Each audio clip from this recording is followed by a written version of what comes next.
Hello and welcome. तो आज की वीडियो में हम बात करने वाले हैं कि इंटरनल सिक्योरिटी का जो पोर्शन हमारे CAPF एग्ज़ाम में आता है और जो एक बहुत इम्पॉर्टेंट पोर्शन होता है उसको कैसे हम लोग डील करें।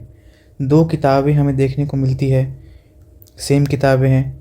Challenges to internal security of India written by Ashok Kumar sir. Same किताब है लेकिन ये तीसरी एडिशन है और ये 7वीं एडिशन है।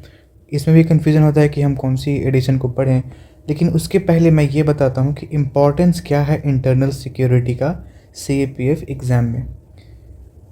तो ये पोर्शन ऐसा है जिससे हर साल करीब इससे 1 या 2 क्वेश्चन तो आते ही आते हैं। मैं प्रूफ दिखाता हूँ, मैं कोई भी बात ऐसे नहीं कर रहा हूँ, मैं प्रूफ दिखाता हूँ।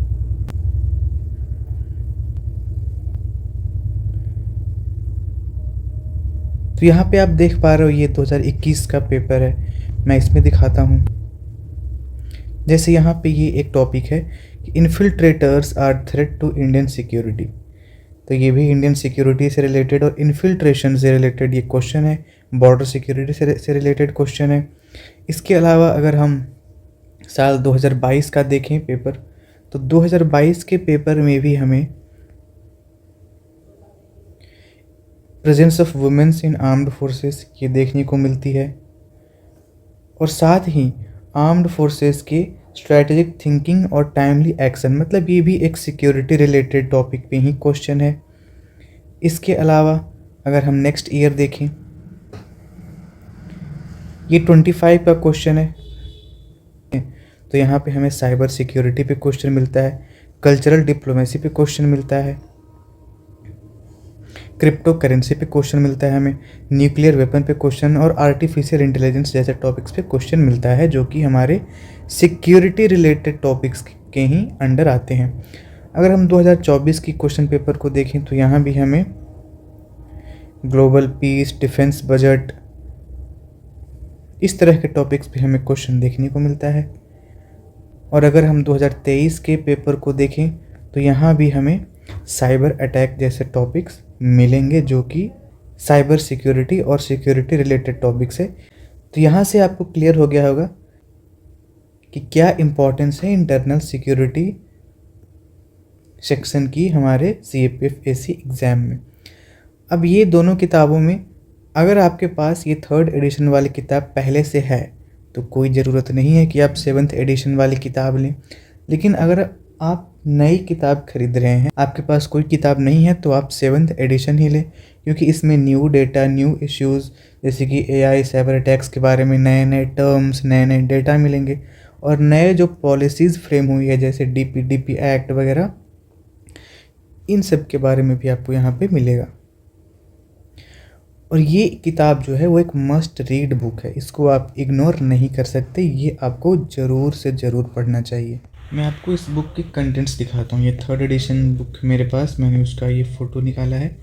तो फर्स्ट चैप्टर यहाँ पे आपको इंटरनल सिक्योरिटी का मिलेगा। यहाँ पे इंटरनल सिक्योरिटी का डिफिनीशन, उसके क्या क्या मेजर हेड्स उसके अंदर आते हैं, हमारा इंटरनल सिक्योरिटी डॉक्ट्रिन क्या है, factors responsible for internal security problems, इन सभी चीज़ों के बारे में फर्स्ट चैप्टर में मिलता है। टेररिज्म का चैप्टर मोस्ट इम्पॉर्टेंट है। टेररिज्म का क्लासिफिकेशन, कैटेगराइजेशन, हमारे हिंटरलैंड टेररिज्म यानी कि बॉर्डर से काफ़ी अंदर देश के दिलों जान में कैसे टेररिज्म पनप रहा है, Khalistan movement, reason for spread of terrorism, इन सब के बारे में है।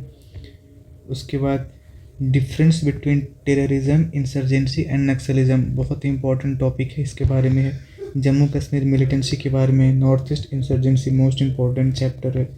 लेफ्ट विंग एक्सट्रीमिज़म, मुझे ऐसा लग रहा है कि 2026 के एग्ज़ाम में एक क्वेश्चन तो होगा ही होगा लेफ्ट विंग एक्सट्रीमिज़म के ऊपर, क्योंकि 31 मार्च 2026 को नक्सलिज्म को एलिमिनेट करने का टारगेट हमारे इंडियन गवर्नमेंट का है। तो मुझे ऐसा लग रहा है कि एक क्वेश्चन इस पर आना चाहिए। उसके अलावा linkage between development and spread of extremism, बहुत ही एक पर्सपेक्टिव आपको देगा कि एक्सट्रीमिज़म क्यों आता है। फिर कम्युनल वायलेंस, ऑर्गेनाइज्ड क्राइम, बहुत इंपॉर्टेंट चैप्टर, इसके बारे में भी आपको पढ़ना है। साइबर सिक्योरिटी एक इमर्जिंग टॉपिक, और आपको हर दूसरे साल इसके ऊपर एक क्वेश्चन मिलता है। तो इन सभी चीज़ों के बारे में आपको उस बुक में है। बॉर्डर एरिया, किस बॉर्डर को गार्ड करने के लिए कौन से फोर्स हैं, किस बॉर्डर का क्या प्रॉब्लम है, ये भी आपको उस बुक में मिल जाएगा। सारे सिक्योरिटी फोर्सेस के मैंडेट्स मिलेंगे। तो ओवरऑल ये बुक जो मैं बता रहा हूँ बहुत ही हेल्पफुल बुक है, इसको आप इग्नोर नहीं कर सकते।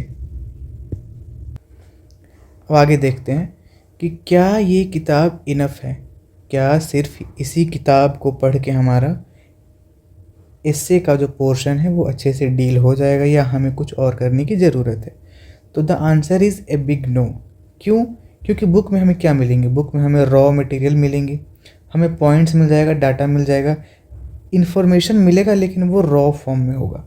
उसको हम यूज़ करके लिखने लायक पॉइंट्स कैसे बनाएंगे जो कि एस्से में डायरेक्टली हमें काम आए। तो वर्केबल पॉइंट्स हमें चाहिए एस्से लिखने के लिए, क्योंकि एस्से का टॉपिक सीधे साइबर सिक्योरिटी लिख के नहीं देगा। बजाय इसके जो टॉपिक्स आएंगे वो ओपिनियन ड्रिवन होंगे कि क्या साइबर सिक्योरिटी का इशू इंडियन नेशनल सिक्योरिटी का सबसे टॉप प्रायोरिटी है। इस तरह के ओपिनियन ड्रिवन क्वेश्चंस आएंगे, तो आपको ओपिनियन ड्रिवन पॉइंट्स जनरेट करने होंगे। तो इसके लिए क्या किया जाए, तो बेस्ट स्ट्रैटेजी क्या हो इससे आर्गुमेंट और रिपोर्ट राइटिंग के लिए। सबसे पहली बात तो ये बुक जो मैंने आपको बताई वो ज़रूर पढ़नी है। इसके अलावा आपको किसी भी एक कोचिंग इंस्टीट्यूट की नोट्स उठानी है। कोई भी कोचिंग इंस्टीट्यूट, सबके मटेरियल सेम होते हैं, सिमिलर होते हैं। मैंने शिविन सर के देखे हैं, एक्स फैक्टर सिविल्स डेली का आता है, मैंने वो देखे। इन दोनों के मटेरियल मुझे काफ़ी अच्छे लगे, तो आप चाहो तो इनको भी रेफ़र कर लो। फिर सबसे बड़ा साथी जो हमारा होगा वो होगा चैट जीपीटी और जेमिनी। एआई का यूज़ आप कैसे कर सकते हैं, चैट जीपीटी का यूज़ कैसे कर सकते हैं, तो ये आपको बना के देगा रेडी टू राइट पॉइंट्स कि किस कैसे एक सेंटेंस को रॉ फॉर्म से लिखने लायक पॉइंट्स में बना के देगा। साथ ही पर्सपेक्टिव ड्रिवन जो सेंटेंसेस और फ्रेजेस भी वो बना के दे देगा। इसके अलावा पीवाईक्यू जो हमारा है वो जिम है। पीवाईक्यू को हम छोड़ के नहीं जा सकते, तो कम से कम लास्ट 5 साल के पीवाईक्यू तो हमें लिखने ही होंगे। इसके अलावा एक प्रो टिप मैं जो आपको दूंगा कि आप रेडीमेड इंट्रो और कंक्लूज़न के लाइंस और पैराग्राफ्स आप तैयार करके रखें, क्योंकि कुछ टॉपिक्स हैं जो cyber security, AI, Naxalism, north east का इंसर्जेंसी, ये टॉपिक रिपीट होंगे, ये आएंगे ही आएंगे। तो इन पे लिखने के लिए रेडीमेड इंट्रो और कंक्लूज़न आपको तैयार करके रखना है। इन सभी चीज़ों को यूज़ करके आप एक अच्छा एसे लिख पाओगे। अगर और कोई डाउट्स हैं तो आप कमेंट बॉक्स में पूछ सकते हो। Okay, thank you for watching the video.